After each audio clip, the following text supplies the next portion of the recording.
presentation? Just, okay, that's fine. Just to know how to play the game.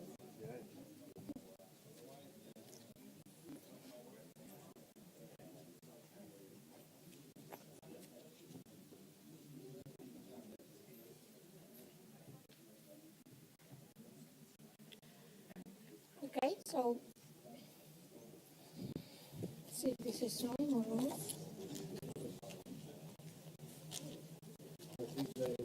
Yeah. Okay. So, good morning, afternoon. Yeah, we're here. They can hear me, I'm sure. Everybody, it's a pleasure. Can you hear me now? Yeah, it's going on and off. It's a pleasure to be here. Can you hear us in the back? Yeah, good. This is going to be a trade session, something called the Trinity. As you can imagine, that is basically the three largest economies in the world, China, US, and Europe, in this very complicated embryo of a trade war. So we're not very sure whether we're already there or not. It so happens that I've been asked to chair the session, but I'm also speaker. I hope that I can do this well without affecting other speakers' time, so I'll be very brief on the first presentation. So the idea here is to have some slides for you, and then we'll have some comments and ideas from Ignacy, who is a partner in the Brussels office of KL Gates, which I just heard is a law firm. And I understand, Ignacy, you're doing policy work there. And then Carl Hamilton, who is a special advisor on trade policy to the European Commission, to Commissioner Malmström. So I guess we're well placed to talk about the topic, and we just start. And I hope we can do this very interactively with lots of questions from each other and of course, from the public. So without further ado, I'll start with a few slides on what I'm going to take on my side, which is really China, US, and in fact, it starts there. So I would argue that this is perhaps a good start, and we can move to Europe. And I'll talk about Europe, but I won't take into account EU-US trade issues, but only Europe as a recipient of whatever is happening from US and China. So that will be my take on this.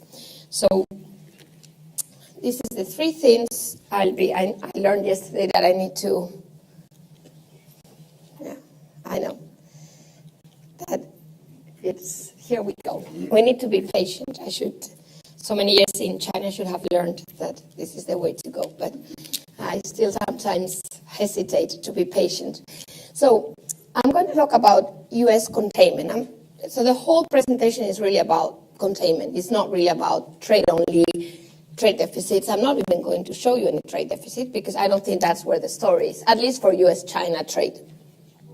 And then I'll move very briefly to measures that the US is taking to contain China beyond trade, mainly investment, but also tax competition in a way. And then I'll move to Europe and how is this going to affect Europe since we are here in Brussels? Okay, so, the trick of not being able to go ahead. Oh my goodness. That's apparently over there, but I'm not sure. Yeah, maybe it goes too fast now. Okay, so this is just a table with lots of detail, but I know that so much has happened that I thought it would be nice to just summarize what has happened.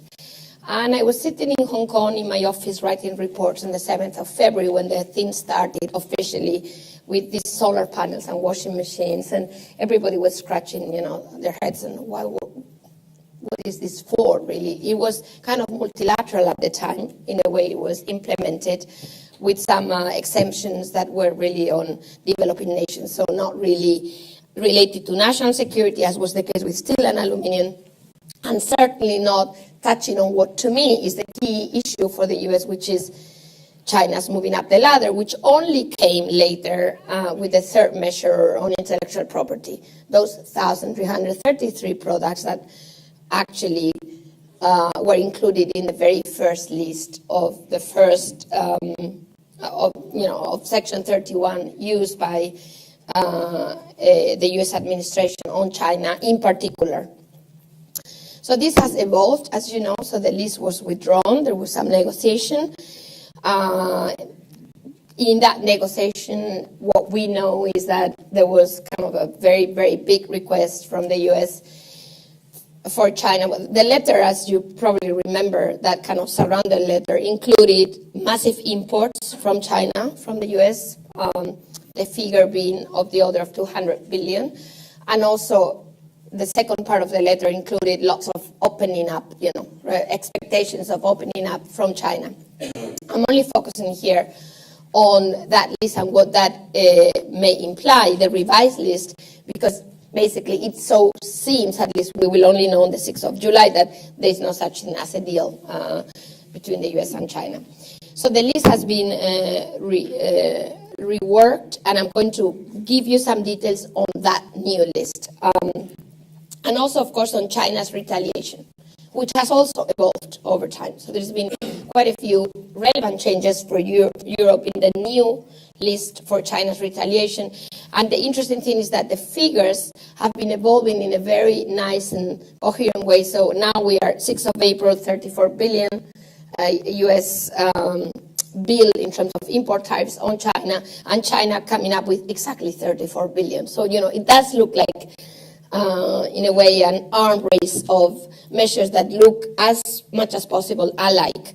But what I'm going to show is that they're not really as alike as we think. And this is really the key message. And when you look at that detailed list, and I forget about iron and steel because I don't think that's where the game is, you can actually see that US is targeting mainly high-end products from China.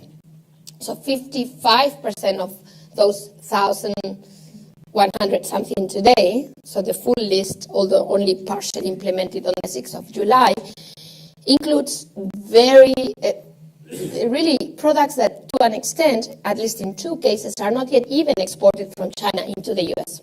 I can give you the example of aircraft and airspace and arms and ammunition. These are products that China does export, but not to the US yet. So you can tell that there is a lot of China future in the message, in the action list that the US has offered for import tariffs. And China instead, as you can see there, started with a list that was more balanced. There was some high-end products, which included, by the way, the US has now included semiconductors, something that China does not export out of its own homegrown business. Most of the semiconductor large companies in China are foreign.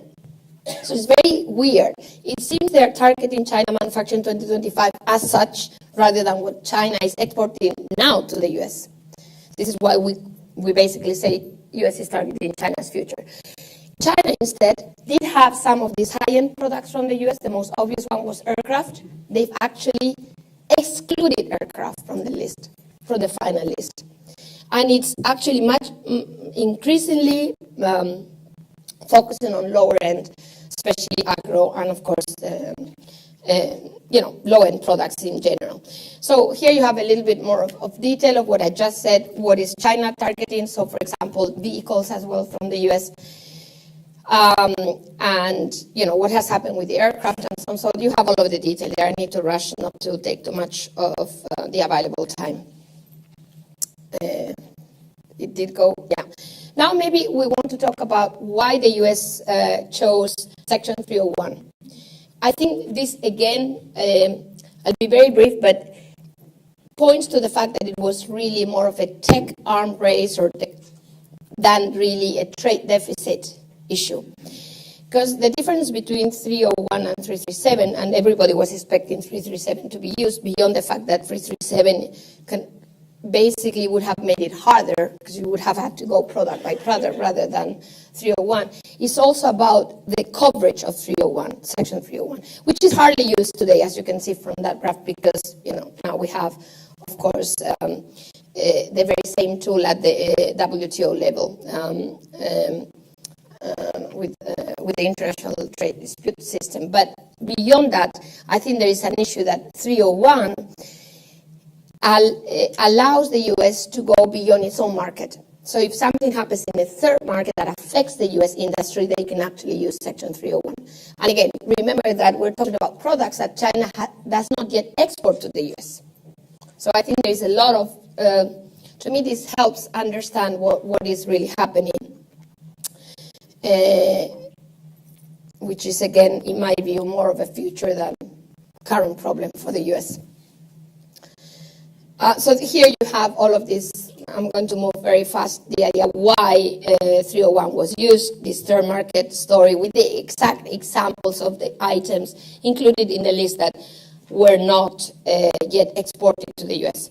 Now, very quickly, I really want to make the point that this is not only about trade. If you actually look at what was happening, even since Trump was elected, but I would argue even before, but I focus on these more recent years, you can already see that a lot of China's overseas investment, especially M&A, not so much greenfield, has already been limited in the U.S. So there you have two things. First, you have the fact that although, I should acknowledge first that China's M&A, overseas M&A has come down in 2017. We know that. Well, we're writing on the fact that it might not even be true, but that's a different topic because a lot is happening from subsidiaries elsewhere. But say we take the official figures, the composition of 2017 our FDI is much more geared towards Europe compared to the US, and also a Belt and Road Initiative compared to what was the case in 2016, which was the key peak year of China's our M&A in the world. Now, if you look at what CFIUS is targeting, is basically targeting, and I'm showing in red China cases, manufacturing. Why is this the case? I'll link this to Europe in a second, and this graph is, to me, the most important graph given the audience that I have to show you today. It's not about trade, it's about investment, but it's in line with this idea that there is this tech war, arms race, if I may say, that pushes China towards Europe. So if you think about the story that the US is trying to contain China, trade-wise, investment-wise, China is increasingly buying in Europe. Beyond the fact that it's buying more, as I showed you, I want to focus on the composition of what they're buying in Europe. And what you can see in this graph, I don't know if I can use the pointer, not really, but the big thing there in Europe in 2017, 63% of the purchases of companies, Chinese companies buying in Europe, are into the industrial sector. Look at the US. The industrial sector used to be relevant in 2014, not very much, but 12% is nil now. They've not been able to acquire a single industrial company in the US this year, meaning 2017. So that's what it is. And Europe moved from 16% industrial to 63%. I happen to have the list of these corporates because we have the micro data, and they're not, let me tell you, low-end companies that they're buying. That's what they're doing in Europe. We like it or not. In the US, it's more on the energy, on the financial sector, but also ICT. So this is a very different composition for Europe and the US, and I think it's something interesting for us to discuss later. I would finish in terms of this containment, US containment, by saying that no matter how relevant tax reform may have been for the US domestically, no doubt about it, I'm not arguing they did all of this for China, but it does have an international component. And we wrote a blog, I remember in Bruegel about this, saying that one more way for the US to contain China is, of course, to try to repatriate profits from China into the US, at least US companies or other multinationals. It so happens that, to me, this is the least effective measure that the US can ever take, because China's corporate tax system is very flexible, to say the least, and with lots of exemptions. So when you calculate the effective tax ratio is only 17% to start. And second, and most importantly, I don't think that you can ever convince any Chinese company to move headquarters to the US just for the sake of taxes, as you can imagine. But you could, of course, argue, you could convince some multinationals.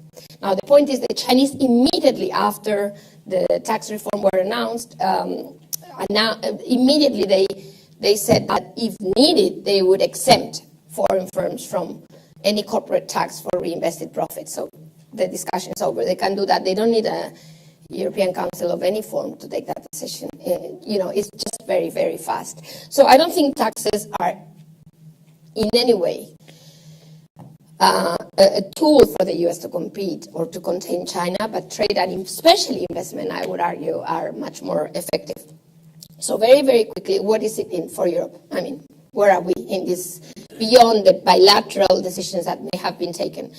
Well, this may be controversial. I'm sure it will be controversial. I'm expecting a lot of comments. But the reality is that when you think about this bilateral trade war only, forget about two very important issues. I mean, direct relations between the US and Europe, and of course the global value chain, which is also very important, although we wrote a piece in Bruegel once upon a time looking at Brexit and the European value chain. I would still argue that it's very, very regional, our value chain, compared to the US and compared to Asia. Very meaning that basically within Europe, which makes my point slightly stronger. But I acknowledge that these are two caveats of the point I'm going to make. What is the point I'm trying to make is that, frankly, if you tell me between a deal with the US and China, 200 billion, say, and no deal with the US and China, I'm not sure what I would prefer. I would probably prefer the latter. It sounds very non-trade and very protectionist, but I'm just saying, gosh, I mean, the fact is that we can take some of the space left both in the US and China. That is the point. And I acknowledge that I'm forgetting part of the value chain story. But I do think we need to realize that if a deal is reached, this is just the sectors that kind of look alike between the China's top 10 imports from the US and China's top 10 import sectors from Europe. And you see motor vehicles, you see chemicals, you see machinery. They basically are all there. They're about the same sectors. So we do compete in China. So if we were not to have any deal, and this graph is slightly difficult to understand, so I'll try to guide you through it. What we have here is, imagine all of the measures I mentioned, the 1,100 items that the US is stopping from China, or at least 25% import tariff, which is not bad. And China has a similar list with different components, of course. So if you were to argue that because of the high increase in import tariffs, if Europe were to accommodate that, and of course we're looking at where Europe really exports, because some sectors are not alike, how much could Europe do? So for example, the color shows how important is this sector for Europe. So take motor vehicles. Blue means you have it there from 15 to 20 billion in exports. So it's a big sector for Europe. We all know that. So European automobile companies could export as much as 65% of what they now export to China, thanks to the fact that the US market is closed. That is what this graph shows. The other one is the gains in the US market from the fact that the US is imposing tariffs on China. So what are the most important ones? Motor vehicle is very small because China hardly exports to the US. But you have other sectors there, basically machinery, which, because it's blue, remember, it's a big sector where we would export 77% more of what we yet now export. If I put this in billions of US dollars, which is what I'm doing next, what you see is that the big gain for European corporates in China, in the case in which we're very close to that, by the way, we have a trade war and these import tariffs are increased, is the automobile sector. That's it. Now, if you sum all of those billion of dollars, of course, this is the extreme. We substitute everything, so about 18 billion. I'm not saying we will manage to do that, but the reality is that these are potentially large gains. if I do the same for China, you start seeing other sectors, but the point I want to make is that these numbers are bigger. So now I get to the conclusions. The fact that the numbers are bigger for the US really means that, let alone the transatlantic alliance, if I were to focus only on trade, I have more to lose from the US market than from the Chinese market. This is basically the essence of the message. Which means that if we want to play, say we would like to get these gains, yeah, a midfield role and not a one-sided position, as we probably, we're closer to that now. We've not yet fully made up our minds, but I would argue that also given the fact that the US is pushing us in that direction, we're of course closer to the US. But I'm just saying, gosh, the problem is that's where we have more to lose. So in a way, it's even logical to do that. So from China's perspective, to me, the key point is we've been talking about market access reciprocity for so long, yeah?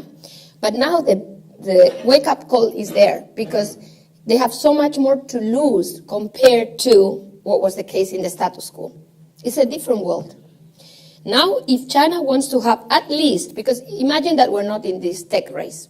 Imagine Europe is, we just want to export, basically. And I don't think I'm too far from the truth, but we can discuss this. The point there is that we would need to negotiate much more from China to rebalance slightly and to be more neutral than we can ever be now, because we're trapped by the fact that we export so much more to the US. So if I were China, I would be keener than ever to engage in a conversation, because having basically the two largest economies in the world on one side doesn't look very promising for China down the road. So I leave it there, and thank you very much for your time and patience. And I'm going to start with the second speaker, which is Ignacy, for comments, and I'll just leave this on. Yeah, thank you.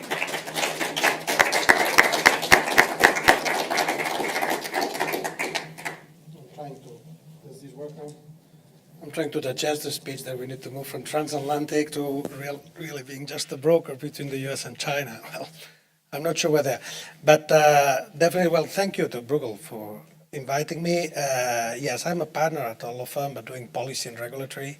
For the record, I'm a former member of the European Parliament, where I was at the International Trade Committee for 5 years, the vice chair of the committee. So my angle is, of course, legally grounded, but essentially policy-oriented, not an economist, an economy analyst. Also, in terms of, for the record, I'm currently the director, although I don't represent it here, but I'm the director in Europe of the Transatlantic Business Council, which is the successor of the Transatlantic Business Dialogue. So I'm not representing the TABC, but indeed that provides a good source of information about, the mood on the transatlantic side, the mood on some very important large companies, some of which are here represented even now, on all this issue. So what I'll try is to, I'm not a prophet, not the son of a prophet, so I cannot make prophecies about what's going on or what will happen. I can, however, make some kind of short-term forecast of all the different battles that we have at the table. Just, I think that's what I believe it can be useful, and then we will open some time for a dialogue afterwards from a US perspective. And of course, how will that impact Europe? The main problem for such an analysis is that there is no plan. And of course, the US has no plan. This is being done by the day. This is being done by criteria we have nothing to do with a strategy. It would be much easier if the conflict, this trade war potential or already eventually real trade war, was a war where we know exactly what the other side wants to achieve. What is the piece of land that the other side wants to conquer?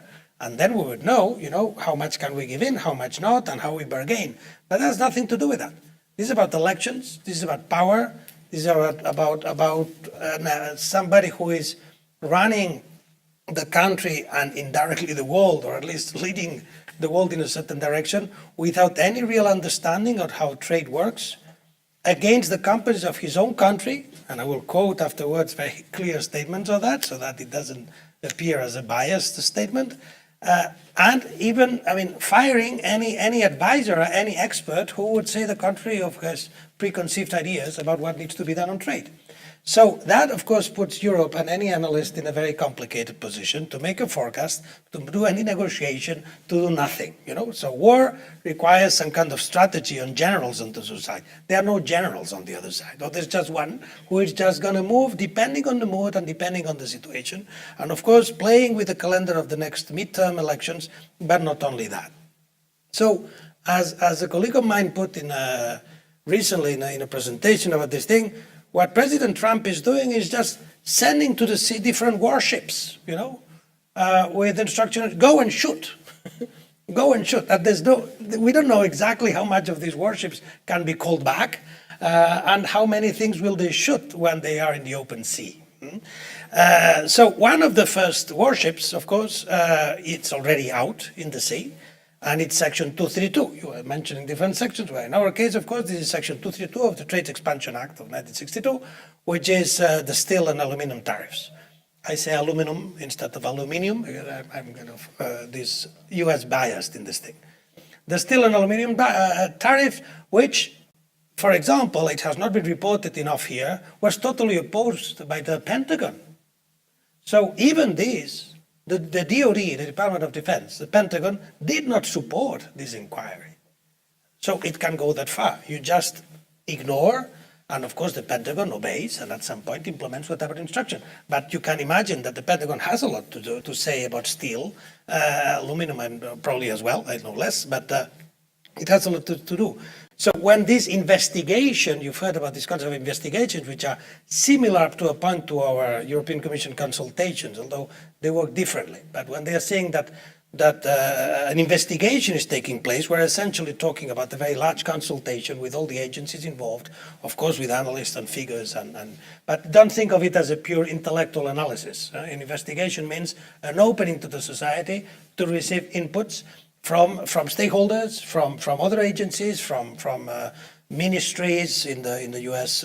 scheme. It works differently, but from the different political elements and actors, and of course from trade associations who have something to say. So during the investigation which led to the imposition of tariffs on steel and aluminum, there was an almost universal rejection, except from a couple of ideologues, but no one who really counted, and no figures supported that. And still, they were imposed. You know where we are, and you know, as well as I do now, that the European Union, of course, already started with its own retaliation, which, of course, has started to create an effect, which will have an effect on the next issue with Harley-Davidson. So, of course, Harley-Davidson has automatically said, okay, if that is the result, I'm going to start manufacturing our motorcycles in Europe. And then in that case, that requires firing some employees, which are precisely the very voters that were supposed to be protected by this measure. Has that pushed President Trump to some kind of reaction and say, oh, perhaps I didn't do the right thing? No. The reaction is to start attacking online Harley-Davidson as a bunch of cowards and to threaten them with the highest taxes that the U.S. has ever seen on a single company. So that's the scheme where we are. Of course, this thing happening with Harley-Davidson in the context of the retaliation or response, you can call it, from the European response to the steel and aluminum tariff is looked at very closely for the next chapter, which is cars.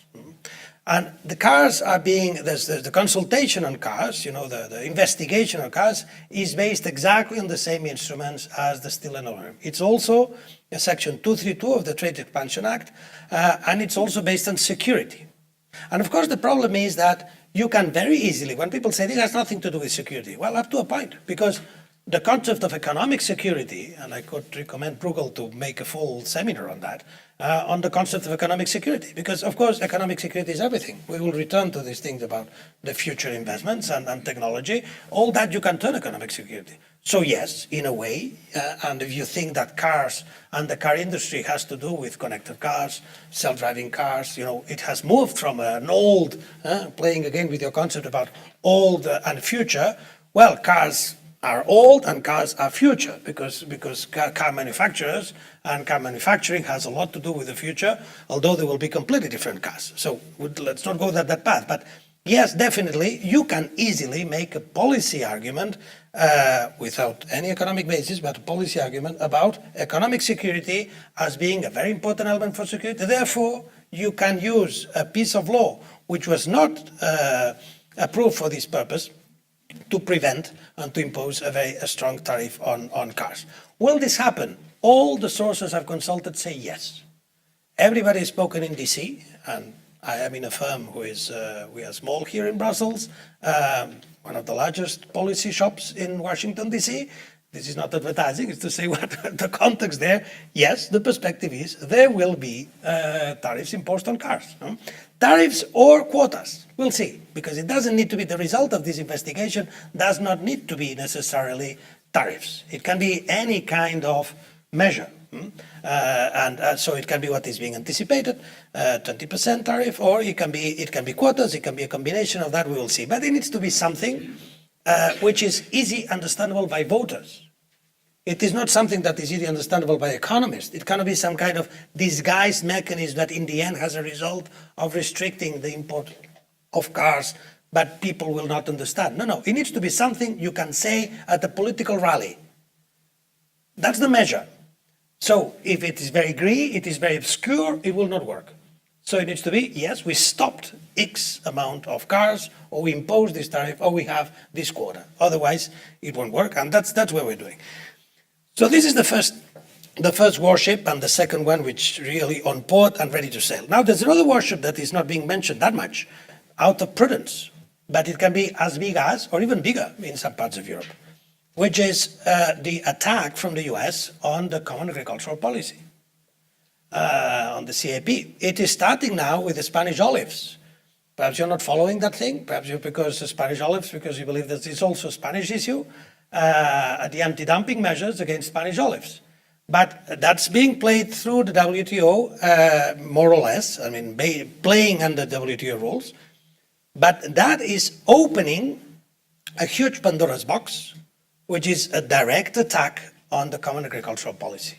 Are there subsidies for European agricultural products? Of course they are. Are they all legitimate? Well, let me quote the Director General of Trade, Mr. De Marti, who himself said that they might not be all of them legitimate, So if we start opening and attacking and looking frontally against everything which is subsidies in the agricultural sector and its import, of course, in international trade, that can be economically and socially as big as, or probably much bigger. I don't know with cars, I wouldn't dare, but definitely much bigger than the steel and aluminum. So, and that is the next battle. That is going on right now, and it can, of course, the kind of retaliation that Europe will do then, which be also based in the same area. And indeed, the US has its own subsidies to agriculture, very, very important, which there's a kind of gentleman's agreement, or gentleman and ladies agreement, of not discussing that, I'm a great film lover, so when I read these and I think of this, I think of Casablanca. I don't know how familiar you are with the film Casablanca, but this is like the WTO playing the role of the French captain entering into the Rick saloon and saying, nobody can play here anymore, okay? Well, it could be. Everybody's been playing there. The whole concept of subsidies in the agricultural field, some of them are what is called, the green box, in using WTO terminology. So they are justifiable in certain conditions, and others are on the limit. And again, to quote a source of authority and not to be called an heterodox, you can check the hearing of Mr. De Marti at the International Trade Committee just last week. And he himself was quoting with a typical Brussels jargon that the country I know the most, said Mr. De Marti, has 40 measures which would not pass the filter of the direct subsidy in the agriculture area, which would not pass the filter of WTO. So that is the second block, or the third, if you include cars, that is there. Now, the other one has already been mentioned, of course, is the whole attack that is happening on Chinese investment. This is different from the CFIUS. The CFIUS, which is one, that will apply to all of us. It applies to China, applies to everybody. The CFIUS, it's Committee for Foreign Investment in the US, and it's being reinforced. So the role, it's the foreign direct screening, as we are calling it here, although here it's very funny, we have enormous difficulties to approve anything, and we believe that restrict free trade. Well, in the US, they have already done it. practically, and it will restrict, by filtering, it will restrict any investment in the US, which will affect, for example, European investment in startups. And that's something I'm just leaving on the table because I don't want to go very much in detail, and not that it could be, it's just a touch of attention. There's been this tendency for some European companies and European investors to believe that if a European startup is placed in the US, it becomes a proper startup. You cannot have a startup in Paris, it's not nice enough, or in Madrid. You need to have a startup based in Silicon Valley, and to make it an American startup with European money. Well, be careful what you wish for, because future investment on US companies, technology companies, will be at least filtered. From filtering to restricting, there's a way, there's a path. It's not the same, but they will. So that's a specific issue. But in parallel to this, which is already there and which definitely applies to the EU and will have an impact on reciprocal investment, in which there will be no retaliation, let's be clear. We have no instrument for now. We are preventing ourselves to have an instrument to prevent any filtering, to introduce any bigger filtering of US investment in Europe. So that will not be outbalanced for the time being. There's the other issue, which it's a wait-and-see situation on the attacks against Chinese investment. That is also based on a very strange piece of legislation, the International Emergency Economic Powers, which President Carter put in force at the beginning of the 70s against Iran. And after that, it's been used in large conflicts. It's when you check the list, and it's all online. Everything today is everything online. So you can check the list of every single inquiry and measure that has been applied under these things. Well, you have the largest conflicts. You have the war in Bosnia. You have Serbia. You have, of course, Iran here, Iran there. You have Iraq invading Kuwait. So it's a list of. It's very funny. It's kind of a chronological list of the conflicts of the last 25 years or 30 years. And suddenly, using that instrument, the US is going to impose measures against China and restricting the kind of investments China can do in the US. Why is this also an issue for the EU? Because the wording is not clear yet. And while the purpose is China, and it is clearly declared China, as for now, 2 days ago, there was a public debate between Peter Navarro, the counselor at the White House, and the US TR, the Secretary of Commerce in the case of Mr. Ross, Wilbur Ross, saying, well, is this only China, or is this horizontal and technologically neutral? We don't know. Country neutral as the terminology. We don't know. If it's made country neutral, well, they can say it is intended for China. But if the rules are country neutral, well, they will apply to Europe as well. Unless we start having a waiver for European countries. But then you will need to have waiver, which is not the same as being excluded from the scope of a law.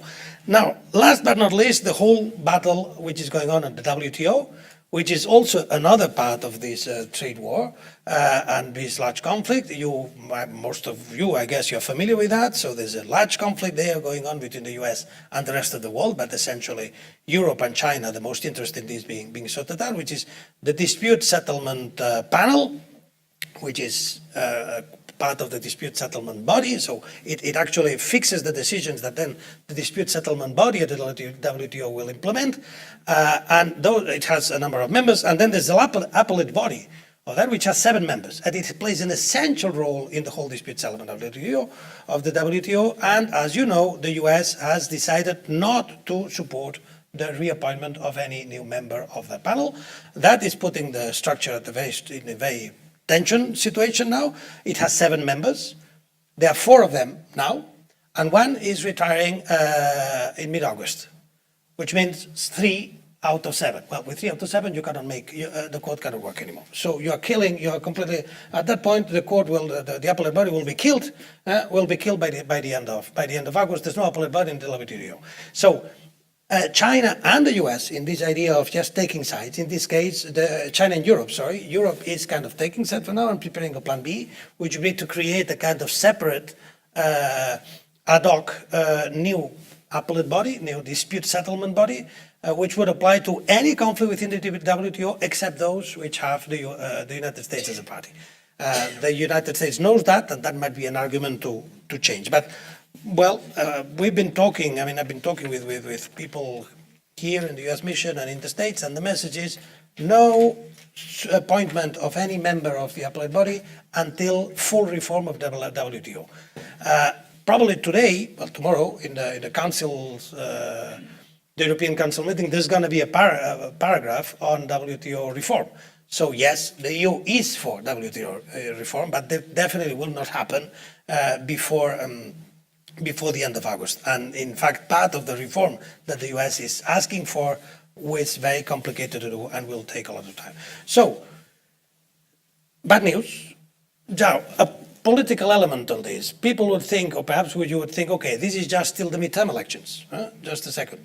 Is that till the midterm elections? No, it is not. It is at least till the next presidential elections, because at the midterm elections, it will not change. In theory, some of these things could be stopped by the Congress. Theory says that. And because this is based in laws which grant a certain amount of powers to the executive power, to the executive branch. So theoretically, a majority in Congress could overrun these or could limit those powers. They won't. I mean, if there is, they won't now, because it's very complicated to imagine such a majority now before the midterm elections. And analysts say that even after the midterm elections, of course, if Republicans are confirmed and they, and Democrats don't get the result they expect and they get the majority in the House and so on, well, then there will be no reason to change and the support for President Trump will just increase. If we are in the other scenario, which, yes, really, the Democrats have a majority in the House, not a majority in the Senate, that's really beyond any great expectation, but in the House is a possibility, then I will use a Spanish proverb. They literally translated the Spanish expression. They will allow the White House to be cooked in its own sauce. So that's not very much used in English, but I think it's self-explanatory. So they will not go out and do legislation which would just prevent the catastrophe from happening, because they have no interest in that, because of course the main objective is the presidential election. So the deadline for anything of this to change is the next presidential election, not before. Thank you. Thank you very much, Ignacio. Very, very interesting. So we now move straight to Carl, and then we can open the discussion. Thank you very much. Well, as you have heard, it's not only protectionism, it's not only economics, it's, perhaps I should start by introducing myself. I'm professor of international economics, worked a lot on trade and protectionism. Then I was, for a while, at a big bank, and they paid very well, but it was very boring. So I came into politics. I've been a member of parliament for many years and also served in the Swedish Ministry of Finance. And I know the Cecilia Malmström, the commissioner, very well, so she appointed me very kindly to be her special advisor. The issue is not just, as I said, it's not just protectionism, it's not just economics. And in fact, the way the new administration in the United States acts raises the question whether they have if they have any plan, but they have perhaps the ambition to undermine the international rules-based system, not just for trade, but also institutions which the America set up or was instrumental in setting up after the Second World War, like the World Bank, the IMF, and security arrangements, NATO for Europe, and other arrangements with Japan and Korea in Asia. Is the United States administration trying to withdraw it from all these arrangements with the argument that the United States should be on its own? America first is also America alone, and that is all right for the Trump administration. That is a completely different world, but I fear that this is what the present administration is aiming at. It's not a very clear objective, but to withdraw from the world. And that is very different from trade negotiations since the Second World War. It was always very important to separate security issues from trade issues. For example, America had a number of conflicts with countries over economics in Asia, Korea, Japan, etc., for several decades. But that was not allowed to interfere with the American security interests in Japan and Korea and Vietnam, etc. And now, of course, well, I won't go into Putin's Russia, but there is also this issue. That has an implication for the present formulation of trade policy, and that the state is so involved with trade. The present administration in the United States, Trump, they don't fear or they don't dislike the state being quite heavily involved in trade arrangements. Voluntary export restraints, they suggest, to the European Union when the European Union protested against the steel tariffs. Voluntary export restraints on Europe, that is, Europe decides itself, or the states of Europe decides on who is going to export cars to the United States and steel to the United States. And after a while, quite quickly, that in fact boils down to a system where the state is heavily involved in who is going to trade and at what limits and quotas and rents. The rent seeking, the corruption starts with this kind of system. With state involvement in the actual trade, the operation of trade. And that is, of course, completely against the rules or the thinking of the WTO, where you have national treatment, where you are supposed to treat every country in the same way, most favored nation. I mean, very basic. They are not accepting, or they are not aware of, that this breaks up a very basic view of how trade should be not only free, but it should also be regulated in a way that does not discriminate. So I agree with what you said. It is very difficult to understand the United States policy in trade now. And you take China. I mean, how is the United States going to have a reasonable relationship or a conflict? Sorry, let me back off and say, how can the United States start to create a conflict with China? At the same time, as in another part of their policy, they have to be very kind to China if they're going to have their support for a policy with North Korea. It's very difficult to understand this, that on the one hand they think that the Chinese don't see that there is a one trade policy and a different security policy vis-à-vis North Korea. I don't know how to explain that. Of course, if you really want, from Americans' point of view, to counteract this valid criticism of the Chinese forcing technology transfer, the Chinese not respecting intellectual property rights, but that if the American administration really wanted to counteract that, they should try to have an alliance with European Union and Japan and others to try to stop China and make China change their policy. Instead, they take a conflict with the European Union and also implicitly over the TPP, that is the Trans-Pacific Partnership Agreement with Japan. We haven't discussed Japan here so far, but let me just very briefly say that Japan has changed just as much as the American administration. Before, Japan was very careful, not being terribly active, but now with TPP being thrown out by Donald Trump, Japan took over the leadership and in a very unorthodox way for Japan. The national security issue which you touched upon here, that the motive for the American steel and possibly automobile restrictions and tariffs. I agree with what you said. And that has made me think a lot about an issue which you touched upon, namely, will the American institutions, the courts, Congress, really stand up against Donald Trump and defend, in the end, in the core, the Constitution of the United States.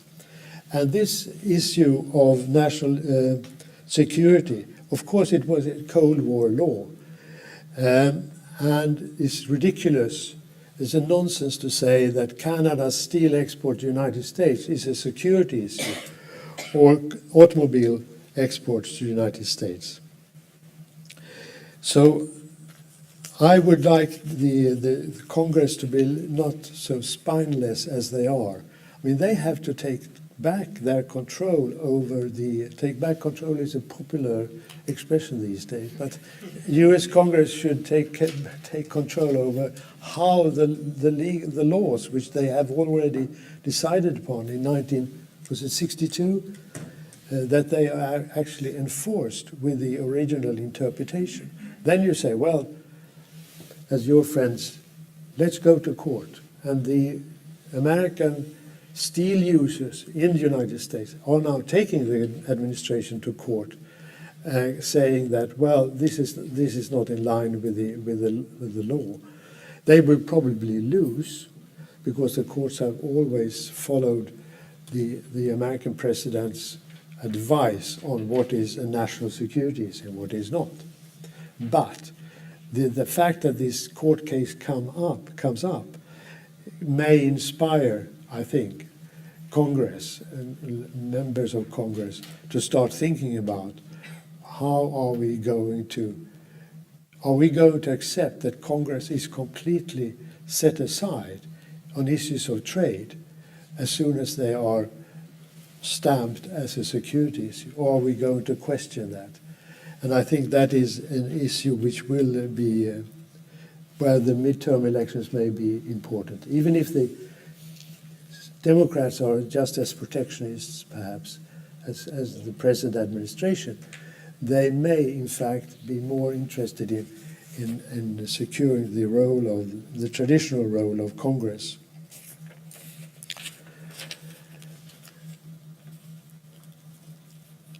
I think it's, from a European point of view, it is interesting to note both that there is now a kind of trade creation mechanism which comes into play. Trade creation, both politics and economics. If you take the politics, you can see that when the Americans are now, so to say, putting their country first, it drives other countries together with more free trade agreements between the European Union, Australia, New Zealand, Mercosur, other countries. And it's not just window dressing that they meet and have dinner and sign something.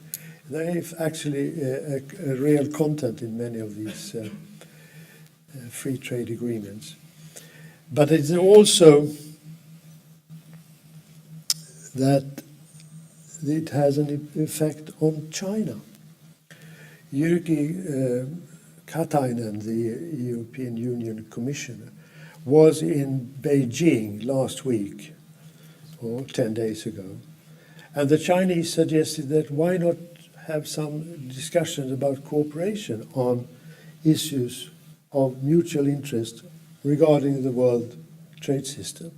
So at the end of this meeting, they have set up a study group, European Union and China, which is on. What they discuss is WTO rules, subsidies, technology policy, intellectual property rights, other irritants, and preserve support for international trade. And this is something the Americans would never have allowed themselves to find themselves in this situation. That it's not, America is not the one who suggests this. America is not the one who is signing this with the Europeans. It is the Chinese. And so there is a political movement that the rest of the world is starting to cooperate more closely in face of the American protectionist policy. America is not leading anymore, and perhaps cannot be trusted in the view of other countries. How am I doing for time? 2 more minutes. 2 more minutes. I think that one should, we can perhaps come back to this retaliation issues, but I think one now should give it time to work. I mean, in financial markets, things happen in 2 seconds or 2 minutes. But in politics, it takes time. So one has to see these Harley-Davidson cases and so on. It will take weeks and months. But it will filter through that prices go up, some people lose their jobs, others in Asia may get jobs because of Harley-Davidson. But so to keep cool and wait, because Europe and China have the time on their side, while, as you mentioned, Donald Trump must have a TV event every day, and that pressure is not on us outside. Finally, in economics, very important point. I extend my 2 minutes to 2.5 now. It's global value chains, supply chains. Donald Trump's group has a very old-fashioned view of how the world trade goes. In their world, it's like Ricardo, you export clothing to Portugal and import wine from Portugal. It's a kind of two-way trade. That is an very old-fashioned way. Today you have global value chains, support chains, which goes from one country to another, and the final product of these apparatus, for example, is perhaps components from 20 countries or 10 countries, and especially this is very well developed in the NAFTA countries, Mexico, United States, and Canada. They are intertwined, and they're very susceptible to disturbances. So I think that the effects of these protectionist measures which the Americans are taking is, it's like somebody had said, you put a wall in the middle of the factory, or several walls in the middle of the factory. So it really can destroy a production unit very quickly with these protectionist measures, which hits these supply chains. And that will be costly for perhaps Donald Trump and the protectionists of today, which it was not as late as in the early 80s. I'll stop there. Thank you very much, Carl. So I guess we've heard lots of things, lots of different things on where we stand. I just wanted to maybe highlight this idea of the EU and China have time. US doesn't have much time. This is related to the midterm elections. How important are these elections? I actually hold the view that this is a much more structural issue, but it's nice to see what the audience has to say and which questions can be raised. So move directly to the audience. Estelle and Guntram in whatever order. Maybe, yeah. Estelle, I'm a lady, you're first, I'm telling you. And then Guntram, yeah. Estelle Youssoufa, I'm a consultant in international affairs. Thank you for your presentation. You discussed agriculture, and then Alicia, in your graphs, is there something to gain for the EU if there is something going on in agriculture?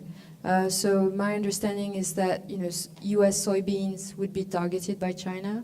Would it mean more imports?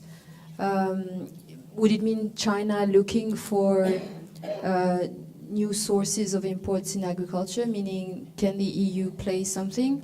Is the US thinking about action against the European agriculture because of that? Is it a triangular system? I would like your thoughts on that. Thank you. Okay, so Guntram. Just a few points to react. I mean, the first on Trump's strategy. I actually think it's relatively clear what he wants and where he goes. I don't think it's so unpredictable. You go back to, I mean, I actually go back to his Playboy interview from 1990, and basically it's all written down there. I mean, the script is basically there. And then you read Wilbur Ross and Peter Navarro's paper from September 2016. I think it sets out a very clear script as well. And if you think about, okay, the North Korea, I think from a rational point of view, I entirely agree with what you said, but for him, it's a victory already, right? I mean, so Fox News has been celebrating the two greatest leaders on earth. So, I mean, this is a victory. The North Korea problem is solved, right? So, this is not about rationality. I mean, this is about the way this president thinks, and the way this president thinks, I think, is quite clear and has been laid out many times.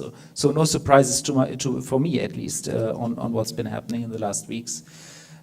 In the last years. Now, the second point on do we have time?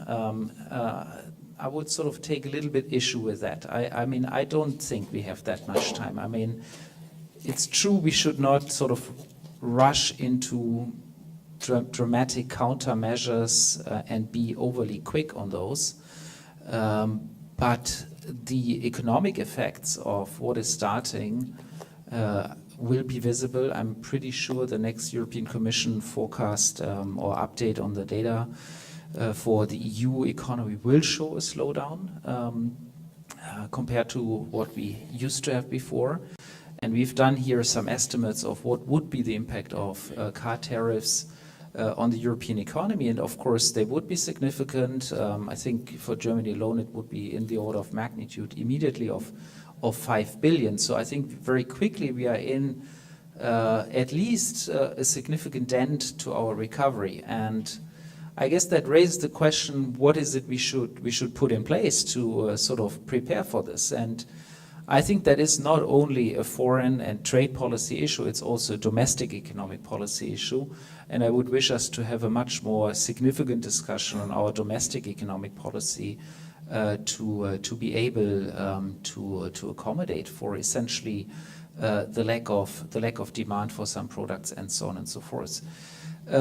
Perhaps my third point on sort of US-China, what's the implication for Europe? I mean, I had a few pieces on that on our blog. I mean, I think one thing that's clear is, I mean, sort of, Alicia, what you described what you would expect immediately is, as the US and China come to a deal, there would be trade diversion away from Europe, while if they don't come to a deal, it would be sort of an opportunity for us. I mean, that's sort of the first line of analysis. The problem, of course, being that we have global value chains, and you've seen that Daimler has already given a profit warning because of the threat of tariffs from China against the US, because German cars are being produced in the US, and that immediately has consequences for European firms. So I think it's actually quite complex, this triangle, and we are extremely interlinked.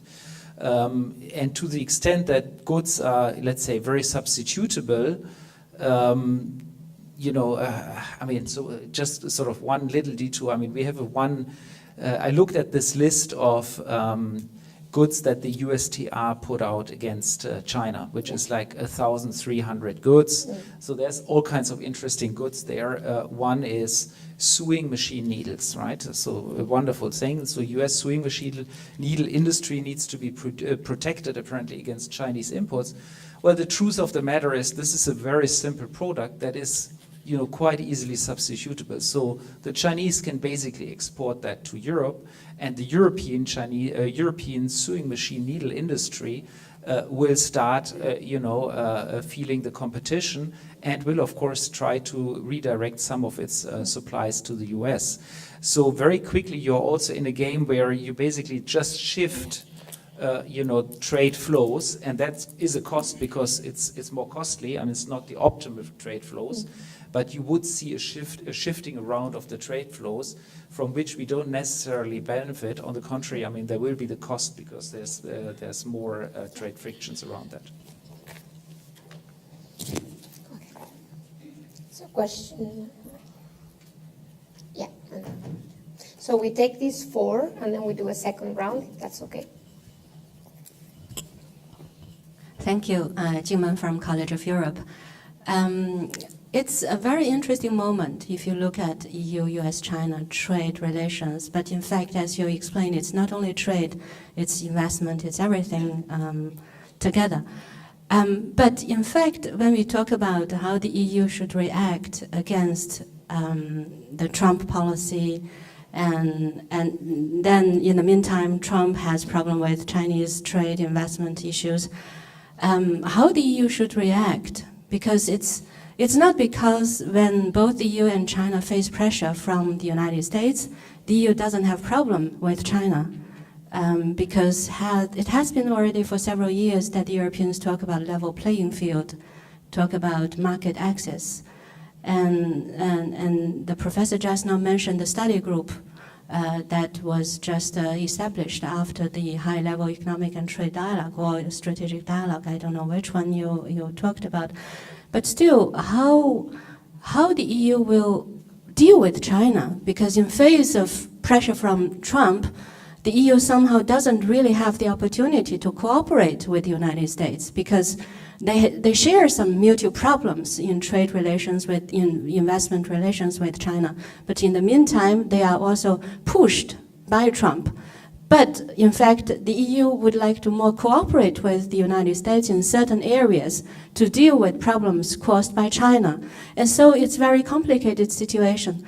And then talking about bilateral investment agreement between the EU and China, it has been ongoing for several years. And there is a kind of expectation now in Brussels, I don't know whether it's correct or not, that facing pressure from Trump, China may make some compromise to the EU. And then there might be a possibility that this bilateral investment agreement might be concluded sooner. And for example, the negative list, the market access issue can be addressed. Thank you. Very good. Last question over there.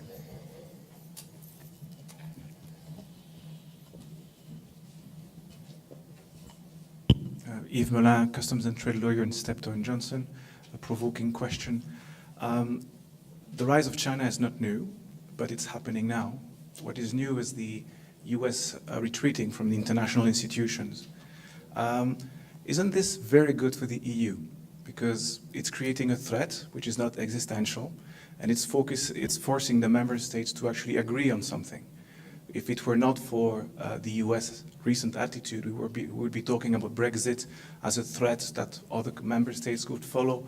We would be talking about refugees and how divided we are about that. Well, there's one topic where we all agree we need to retaliate, and this is really a position where the EU is maybe strengthened. Very good. So just to sum up, because there were so many questions, so there is agriculture policy. Well, Guntram had many questions, but it's basically beyond everything. Will we really get something out of this, even in the event of a full-fledged bilateral trade war? I think that's very important. Then we had, how do we deal with EU-China relations? And of course, is this an opportunity rather than a risk? Yeah, in terms of being united for once in front of kind of a new threat for Europe, which is U.S.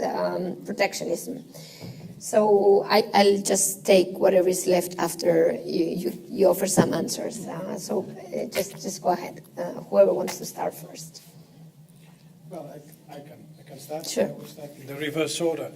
Is this an opportunity for the EU? Up to a point. In a way, yes. In everything that has not to do with the US directly, but with the rest of the world. I mean, EU-Mexico is extremely facilitated, of course, by what is going on in the US. EU-New Zealand, EU-Australia, EU-Japan, all that, of course, President Trump has done a huge favor to the European Union in facilitating that line of path.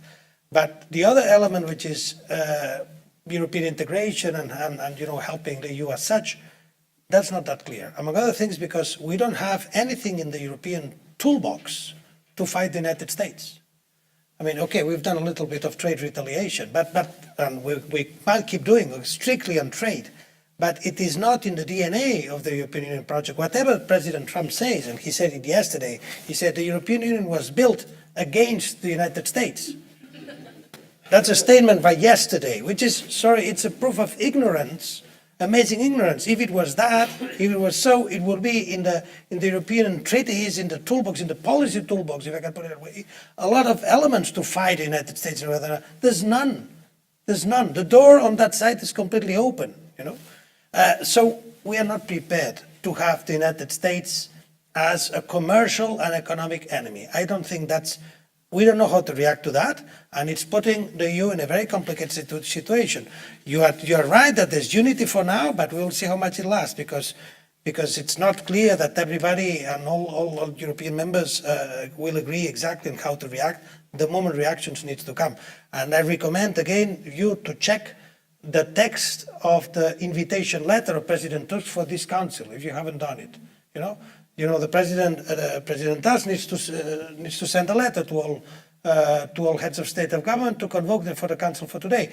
In the invitation letter, it says we need, in the current circumstances, we need to prepare for the worst case scenario against the United States. That's the President of the European Union inviting to prepare for the worst case scenario. I mean, imagine all that 2 years ago. It's unthinkable.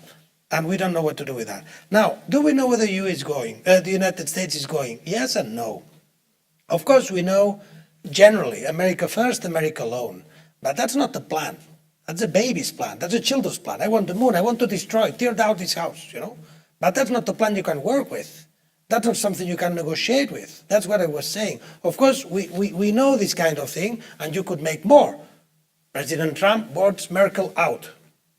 President Trump wants somebody else in the German chancellery.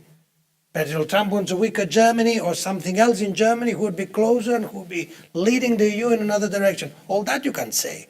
And in some cases it's explicit. But can you work with that? So I printed just to show it physically. This is the list published 2 months ago of what the US defines as foreign trade barriers. Barriers to trade imposed by the EU. So this is the National Trade Estimate report from 2018. Only the European chapter, section by section, what the United States defines of barriers for trade. You know, the equivalent for this is a document half as long of the European Commission for the whole world. And this is only for the United States, for the European Union. Now you would say, okay, let's sit down, let's go one by one. That won't work. Because this is published, this is out there, but this is not what this is about. So that's what I'm saying, that we don't know where they're going, because it is not based on this kind of analysis. On agriculture and the impact on China, I leave that to you. But what I can say is that the measures are, the anti-dumping measures against the European Common Agricultural Policy are not an indirect way to fight China. They are against the European Common Agricultural Policy. Whether they will have an indirect effect in the agricultural relations to China, that's for you. Yes. Well, what I meant with time that we have, I think that the fact that these supply chains are being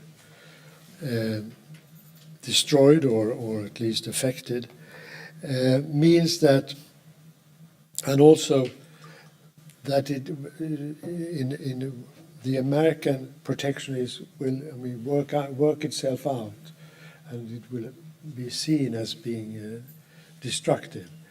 And let's not get nervous and start thinking of other things, but just, well, we have the WTO rule book, let's follow that and see what happens.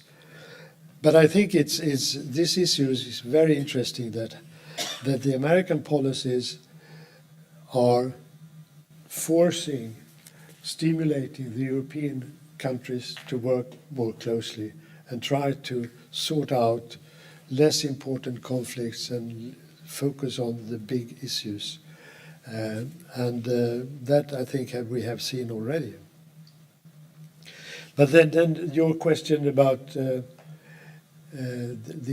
we see a downturn in the economy from next year, let's say. That is probably true for Europe. We don't know about the United States, but usually it doesn't differ too much. Then, of course, the economists usual message is do the structural reforms now, when it's a good economic situation. It's much more painful to do it when people start become unemployed and so on. But I have nothing more intelligent to say than that this is an old recipe and is rarely followed. But what is affected here is also investment, and investment in production and in future trade. And that is also sensitive to whether it's a good economic situation or bad economic situation.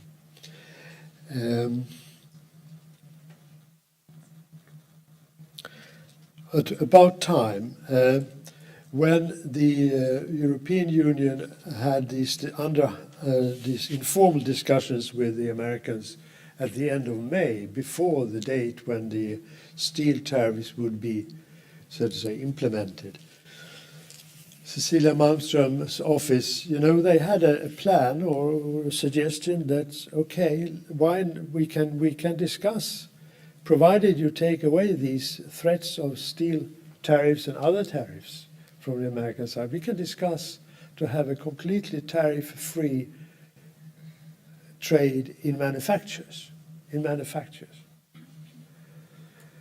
The Americans turned this down, and Wilbur Ross said that, no, that takes too long.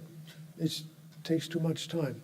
The time would be too long, and the effort would be too big, too great. He wanted, to have a result before summer. And of course, with that kind of attitude, it's very difficult to think of making an agreement on these very big issues. So, and it's an old experience, of course, with fake solutions. I mean, there are many fake solutions in politics and problems. The reality comes back, hits back after a while, and you will realize that, and it will cause you new problems. You haven't solved any problems. I may be able to say something on agriculture, but you are much better than me on this. I'm not an expert in agriculture, but I'm cornered by other panelists to talk about agriculture. So I'll do so. I first wanted to go to this very general question: is this an opportunity for Europe? Yeah, and I would agree with Guntram that the only thing I wanted to say is that within the negative and obvious impact of a trade war for a region that is a net exporter, by the way, the largest in the world, there's no way you can see this as a net benefit. However, one can think about sectoral differences depending on how the game is played. So the only thing I was trying to say, and I think that would hold true no matter what, I don't believe in trade analysts or equity analysts, let me tell you. So they may now be dumping Mercedes-Benz for something that might be actually of great benefit. They might not see actually the third country consequences of everything we are seeing. But I guess the reaction is more on the fact that, which I was not taking into account, that there will be direct import tariffs on Europe. So the only thing is, once they reassess that, if they think we can take part of the China market because of the US, then maybe they can reassess that. But net probably will be negative. You see what I mean? So in a nutshell, I think that the only way to see this as an opportunity, as a net exporter, global net exporter in the world, is really the fact that you rebalance, which goes back to my general message here, that you finally realize that maybe you're looking at the wrong market. You're heavily dependent on the US, everything, on investment, on trade, and the world is shifting elsewhere. So the question is, will this be an opportunity for us to realize? That would be the only case in which I would say overall and dynamically speaking, this could be an opportunity for Europe. But we need to be have a great vision, of where the world is going. Something like, India being a much larger market very soon than the US for us.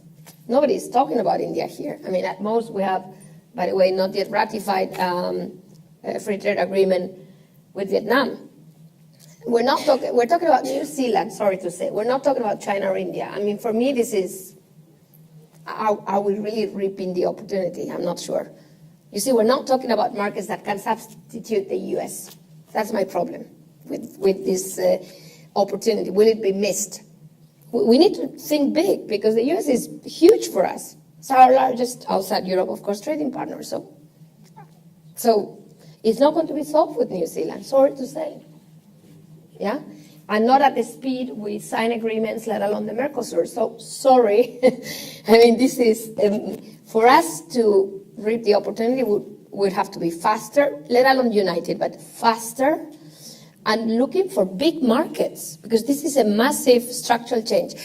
In that regard, I would slightly, not disagree, but I would just like to look at the fact that this is not Trump waking up in the morning only because the Trans-Pacific Partnership was launched by Obama. And that in itself was a massive containment measure against China. So this has started a while ago. Obama, as you remember, at this APEC meeting and went to Australia, 40,000. Not with you, with China's. No, of course, I'm referring to China now. I think the difference is that with Obama, it was clear. Pivot to Asia, we're losing ground, sorry, we're back here. Now it's like, I'm shooting everywhere. So in that regard, I agree. But as China, as much as China is concerned, the US policy has moved away from engagement to containment with Obama. And I don't think it will change no matter who comes next, because this is a question of hegemons. How many hegemons would you like to have if you were the hegemon? I guess the answer is very simple. So, one, you, nobody else. And so I don't think this is just waking up in the morning, in a nutshell. And this is why I think for Europe, the only opportunity is to see, we like it or not, we don't understand each other, it's a different culture, we know all of that. But frankly, and this goes to your question, we're pushed there. You want it or not, we're pushed toward, and it doesn't have to be only China. At the end of the day, and we showed a few statistics, I don't remember where, it's already 48% of Asia, emerging Asia is 48% of the middle class in the world, 60% by 2025. Those are the people who are going to buy our products, let's face it. So I think the only opportunity is really, wow, we're cornered, let's move on. But it won't happen with New Zealand or Japan, sorry. I mean, we need to look at emerging, massive, large countries for us where that middle class will be. So that's that would be my. So yes, we should talk, but the question is, China should be readier. My point here is, I think the other opportunity is that China is probably feeling slightly isolated west-wise because, you have Japan, you have Korea, although China is trying very hard now with this North Asia, I'm sure you've heard about this, trying to entice the interests of Korea and Japan, feeling the pinch of being isolated, at least as regards the West. I mean, the West meaning the developed world. So it's a good opportunity for us to ask for more than we've ever had, yeah? So you mentioned the negative investment, negative list on FDI. I think it's more about the whole governance issue. Can we understand each other? Is it really, are we working on a market to market kind of model? And I think that's a big question for China. The good thing, China is decelerating. Good thing. I don't want to say the good thing is China is decelerating, but for an agreement, for conversations, China is indeed decelerating. The data, and we just got a bunch of data, it's looking really, let me tell you, investment is at its lowest level since 1999.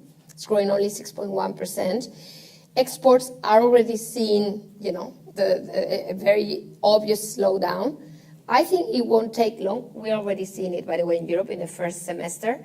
It's only going to continue. So in a way, we'll be cornered even further beyond Trump to come up with ideas as to how we can, make this grow together. And on agriculture, last word, Estelle, I think, frankly, you're absolutely right, if I understood your point, that Europe could profit. Because I don't think Chinese will come and say, oh, I don't like your agriculture policy. Because, sorry, there's so many things they're subsidizing themselves that it would be, absolutely it's a no issue. I think that that's not something that would kind of entice a conversation with China, yeah? And China is importing increasingly from, of course, Australia, Japan, Korea. I think we're missing a massive opportunity of shifting our agriculture products to China, and in itself that could, be a whole chapter of negotiation. So yes, I think that offers a very important opportunity for us in China. Yeah. That's all. We have 1 minute left. I guess that's all, and we finish on time, Swiss time, 1 minute before the end of the session. Thank you very much for your time.